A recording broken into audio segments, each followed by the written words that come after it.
Salvete, salvete omnes. Hola a todos, yo soy Néstor Marqués y hoy en Antigua Roma al Día me he venido a este espacio incomparable, al Foro Romano, para traeros a un personaje muy interesante con el que vamos a charlar en un momento, pero quiero que penséis que os estoy trasladando a uno de los espacios más increíbles de la historia y del mundo, porque estamos en un lugar repleto de historia y de historias, y en concreto hoy vamos a hablar de un personaje fundamental, Cayo Julio César.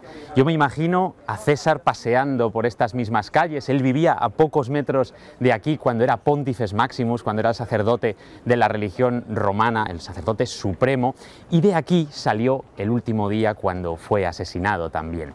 Y es que hoy vamos a hablar con Andrea Frediani. Andrea Frediani es un historiador, está licenciado en Historia Medieval, nació en Roma en el año 1963 y hoy venimos a presentar su trilogía y la primera novela de esa trilogía Dictator, que es La sombra de César.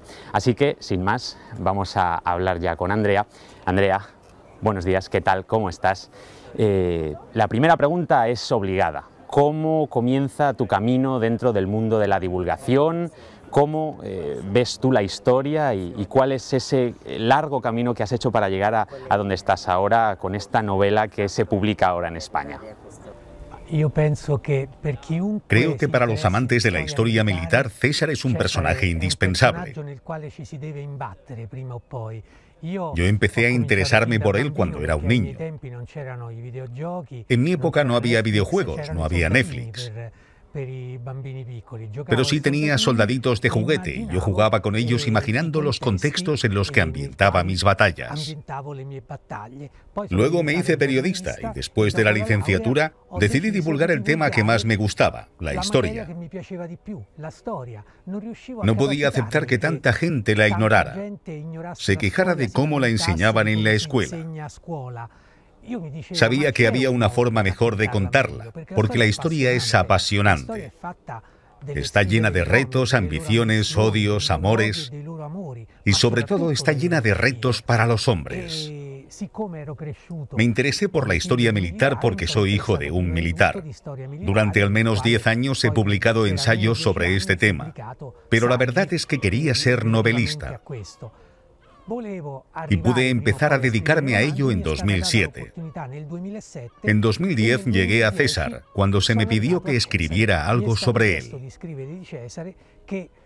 Para los que nos interesamos en historia militar, es absolutamente un deber conocerlo. En cualquier clasificación sobre los mayores caudillos de la historia siempre está él. Las tres figuras indispensables de la historia militar son César, Alejandro Magno y Napoleón. También podemos encontrar a Gengis Khan, el duque de Marlborough, a Escorpión el Africano o Aníbal, pero los tres primeros siempre están.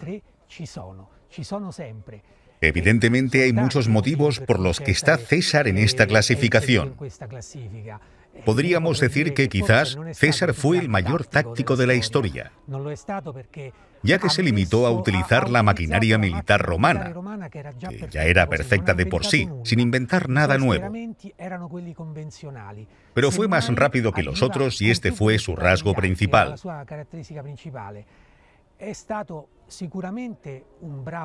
Fue un buen estratega porque cuando se encontró rodeado por sus adversarios durante la Guerra Civil, escogió como primer objetivo España y solamente luego se dedicó a Pompeyo, su enemigo principal, y su táctica se reveló correcta.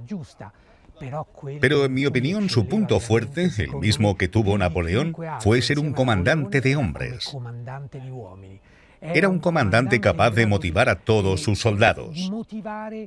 Todo el mundo estaba dispuesto a morir por él.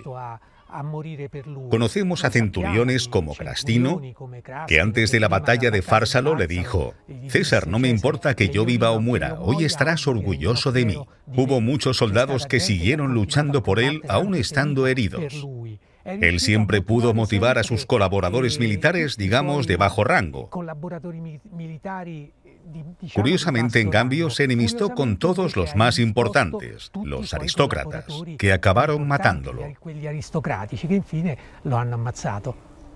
Efectivamente, como bien decías, César es seguramente una de las figuras militares más importantes de toda la historia, ¿no? Yo creo que ese ranking que dabas es muy correcto, pero yo quiero que me cuentes un poco cómo ves a César como persona, ¿no? Era un hombre ambicioso, ¿qué buscaba? ¿Su gloria personal o realmente era más engrandecer a Roma con esa maquinaria que, como bien decías, ya estaba perfectamente engrasada y con esa un poco estrategia que desarrolló contra sus enemigos? ¿Cómo ves, en pocas palabras, la figura personal de Julio César?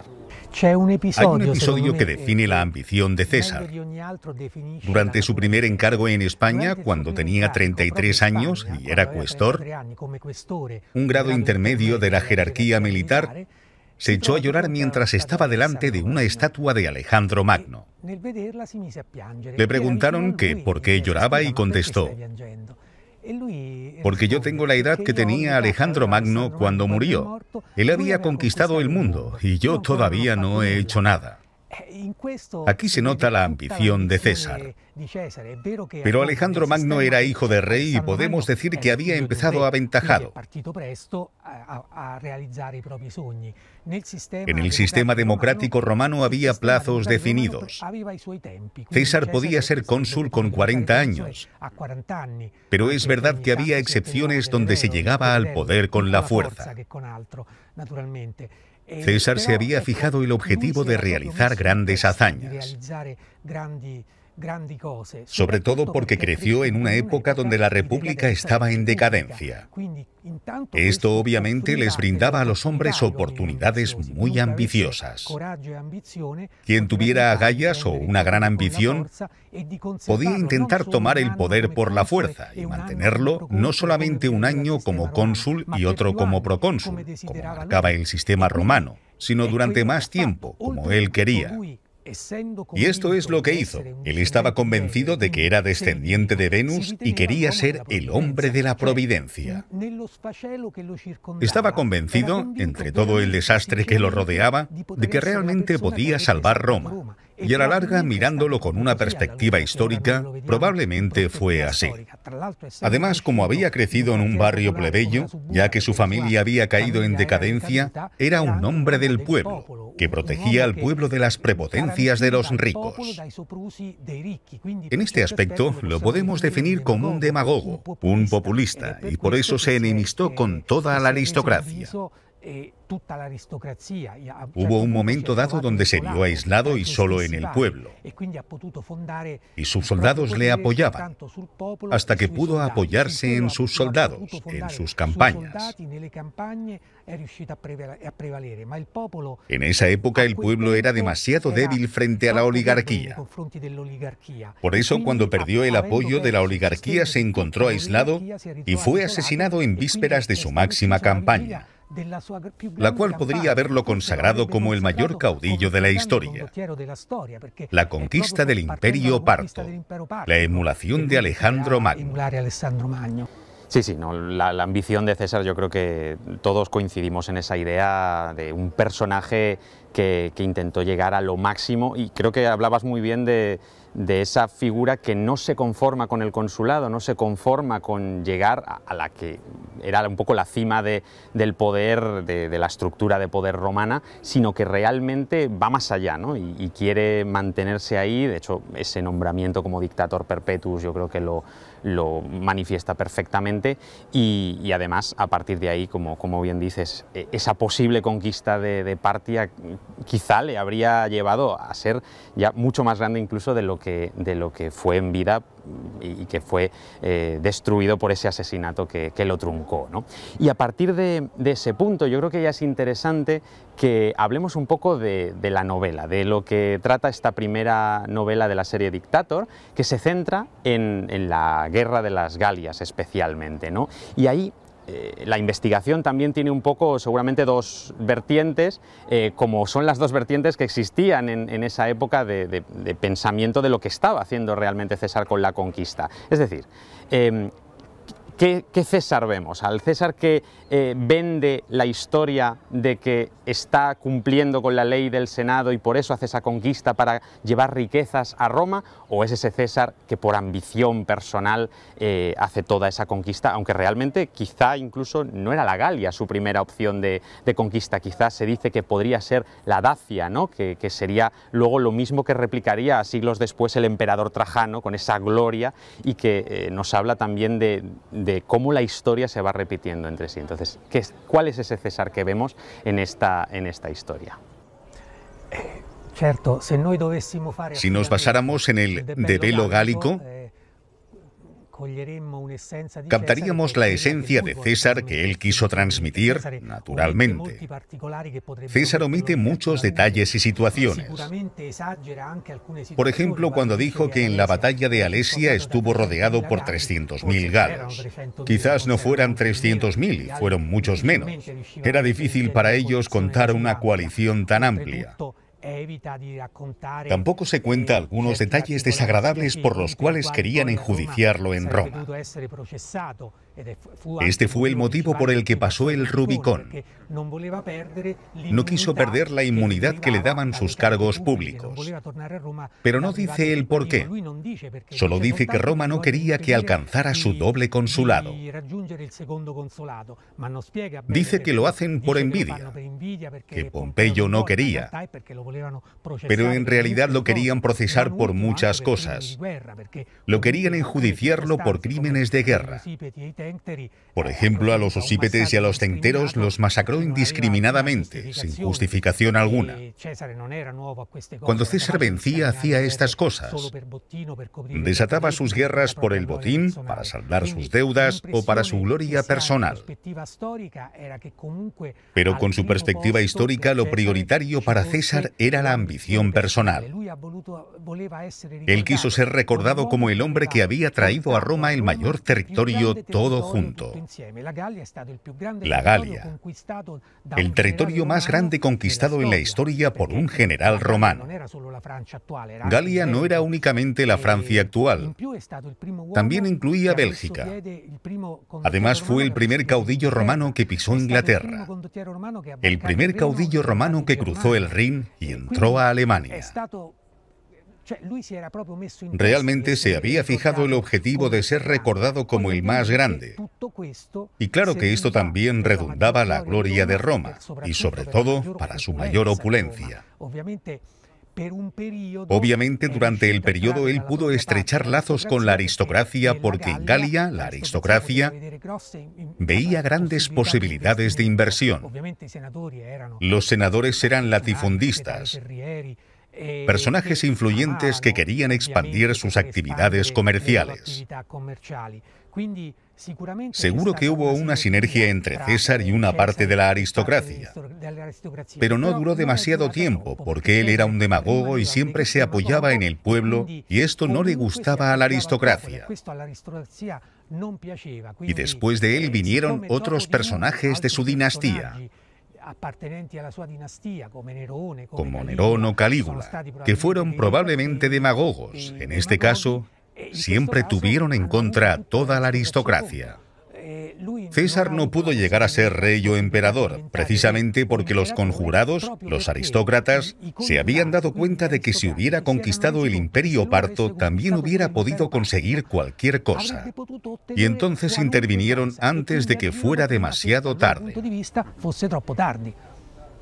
Yo creo que has tocado dos temas muy interesantes, ¿no? El primero de ellos, con el que terminabas ahora, la idea de la propaganda y de cómo los emperadores posteriores de la misma familia Julio-Claudia que vinieron después de César, en el caso de los que fueron demagogos, autocráticos, siempre el Senado, la aristocracia estuvo en su contra, ¿no? Y yo creo que has dado los ejemplos clave, Calígula, Nerón, pero incluso también otros a partir de esas dinastías, pues Domiciano, Cómodo, emperadores de gran eficiencia como César, pero que realmente no tuvieron la oportunidad porque quizá la aristocracia ya había comprendido que debía asesinar, quitarse del medio a estos emperadores cuanto antes, y la historia precisamente los ha recordado desde ese punto de vista, ¿no? La historia la escriben los vencedores. Y otra idea, creo que desde el punto de vista contrario, esa aristocracia, el Senado, esa clase senatorial, también veía a César como un personaje totalmente deslegitimado, porque en realidad los romanos, lógicamente, cualquier tipo de conflicto, cualquier guerra, estaba supeditada a la legitimidad que le daban los dioses, ¿no? Si no es un bellum iustum, si no es una guerra justa para la que los dioses dan permiso, realmente eso eliminaba cualquier legitimidad. Y por tanto, quizá esa aristocracia romana estaba viendo a César como un personaje que no tenía ningún poder real y que lo estaba haciendo todo, como comentábamos antes, por ambición, ¿no? Por esa ambición personal y no por el bien de Roma. Por ponernos también un poco en el otro lado de la historia y pensar en cómo aquellos que al final acabaron perdiendo la batalla propagandística, ¿no? Cuando al final Augusto, el futuro Augusto, heredero de César, vencerá a todos ellos y se convertirá en el primer emperador. Pero hay otra idea que seguramente creo que puede ser interesante y estoy seguro de que aparece en la novela, aunque no queremos desvelar más allá de unas pinceladas de la trama, es el concepto que los romanos tenían de los enemigos, porque vamos a ser claros, toda la información de fuentes escritas que tenemos de ese velo gálico lo tenemos a partir de la historia que cuentan los romanos. Es verdad que la arqueología nos da otra perspectiva, pero las fuentes nos hablan del héroe bárbaro, ese héroe extranjero que es heroico, que además es sabio y que tiene un sentido del valor y de la honestidad que podría atribuirse a un romano perfectamente. Y eso lo vemos, por ejemplo, en la figura de Vercingetorix. Ese mito nosotros en Hispania, en la península ibérica, lo tenemos también con la resistencia numantina, que los propios romanos fueron los que inventaron esa leyenda del suicidio de todos los numantinos, cuando en realidad solo fueron unos pocos y la mayoría fueron llevados como esclavos a Roma, como prisioneros. Entonces, ¿cómo ves tú esa figura, que en este caso sería un poco antagonista de César, ese Vercingetorix heroico, sabio e incluso clemente, que al final se rinde ante César para evitar una masacre de su pueblo? Evidentemente, la figura de Vercingetorix fue reconstruida por César para engrandecer sus victorias y debilitar a sus enemigos. No habría sido un gran triunfo poderse jactar de una victoria sobre bárbaros puros. No habría sido un gran triunfo, sino un triunfo menor.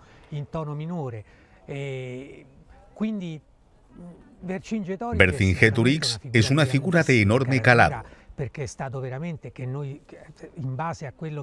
Por lo que sabemos, fue un galo capaz de unir las tribus gálicas, lo que no era fácil. En general, los germanos de Ariovisto habían prosperado en Galia porque aprovecharon las divisiones entre las tribus, que tenían guerras entre ellas. Algunas eran amigas y otras enemigas de los romanos. Los mismos romanos pudieron consolidar su provincia en el sur de Francia gracias a la amistad con algunas etnias. Además, se dice que Vercingetorix militó como auxiliar en el ejército romano. No se sabe si esto es verdad, pero como ocurrió con Arminio, esto le confiere cierta pátina de responsabilidad como enemigo. Al final, si lo pensamos bien, el enemigo más importante al que se enfrentó César objetivamente fue Pompeyo.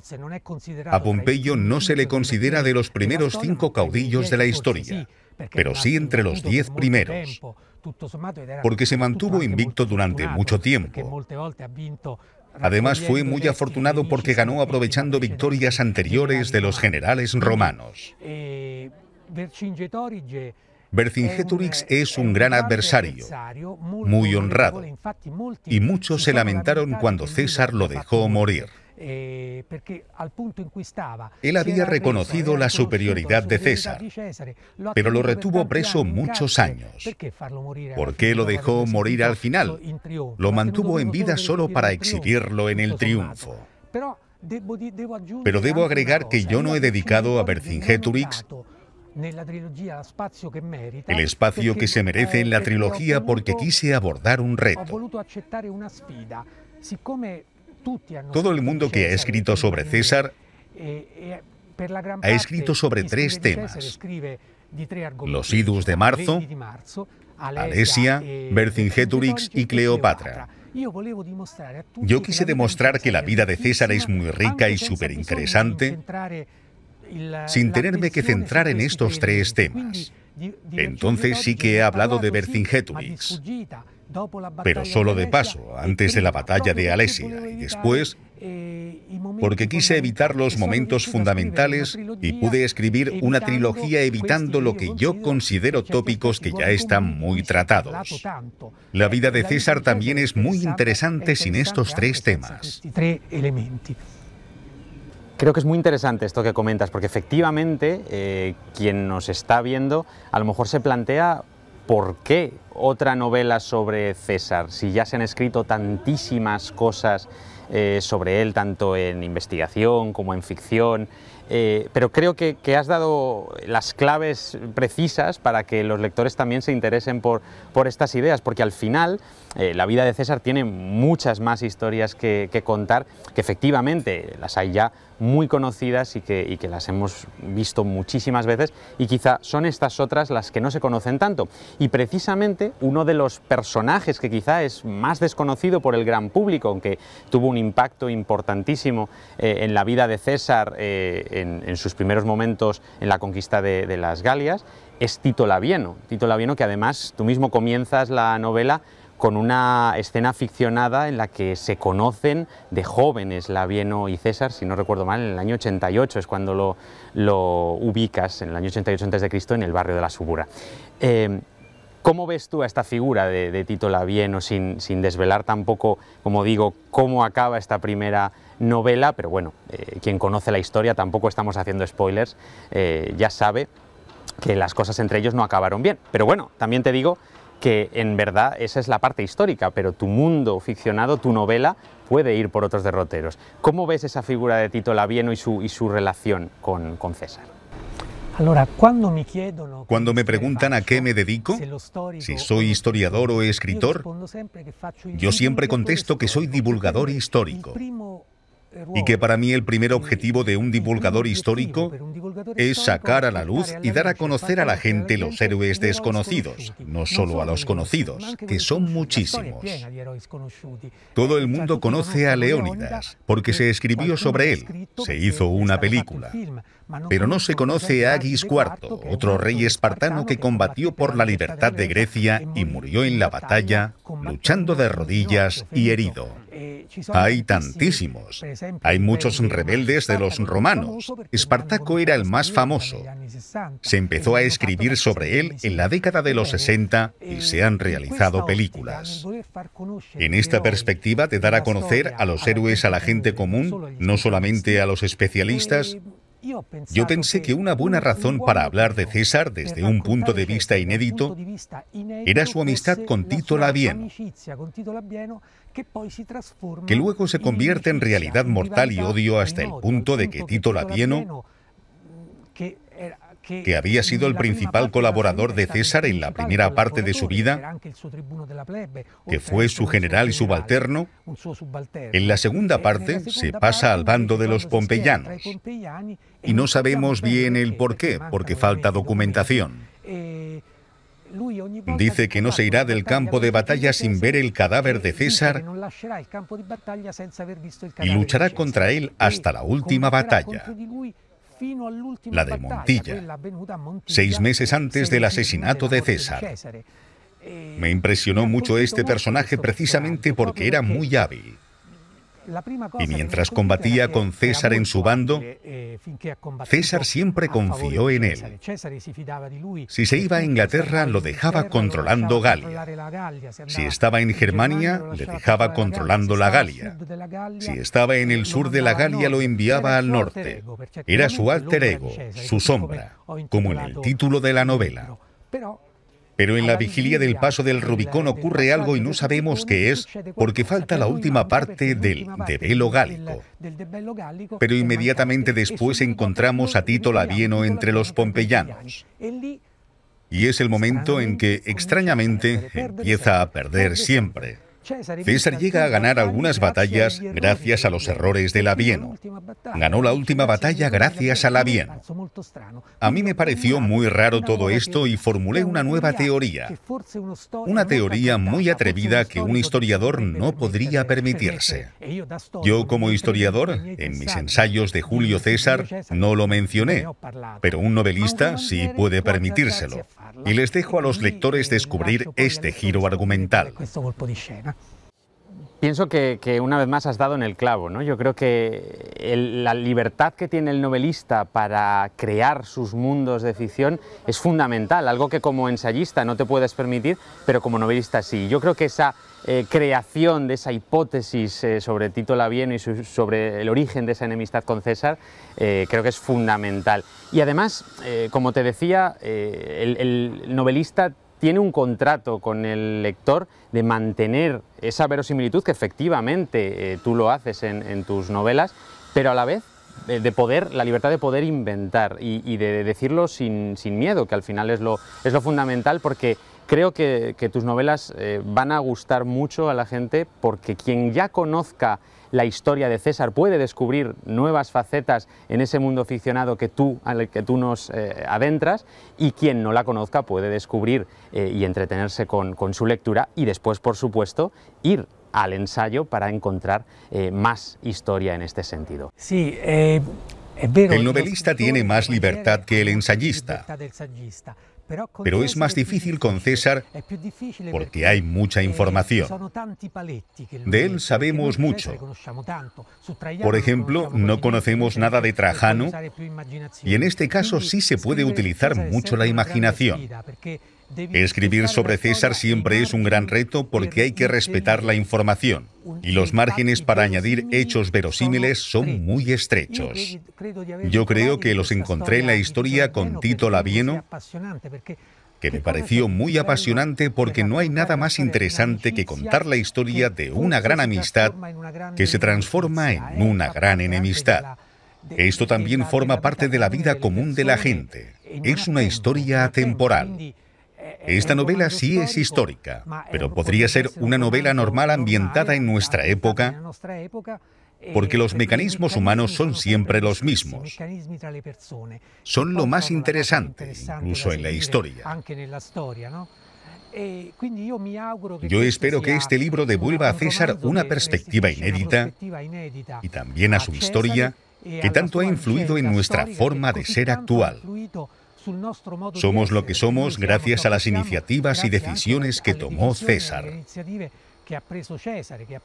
Realmente él transformó el imperio de tal manera que salvó Roma. Quizás Roma habría implosionado después de la crisis de la República Romana y 100 años de guerras civiles, que tuvo gran repercusión en la historia de Europa. Es un tema que siempre es actual y que siempre interesa a la gente, ya que quieren aprender y conocer más. Estoy seguro de una cosa, que esta trilogía puede brindar una nueva perspectiva sobre César, que es una perspectiva novelística, pero también verosímil. Creo que esto es perfecto. Grazie mille, Andrea. Y a todos los que estáis detrás de esa pantalla, espero que también hayáis disfrutado de esta pequeña charla sobre novelas, sobre obra de ficción, pero verosímil, como nos decía Andrea, y sobre esa historia de uno de los personajes más importantes de la Roma clásica, que es Cayo Julio César. Aquí nos despedimos y esperamos que leáis la novela y os encante tanto como me ha encantado a mí. Muchísimas gracias a todos y nos vemos en la próxima.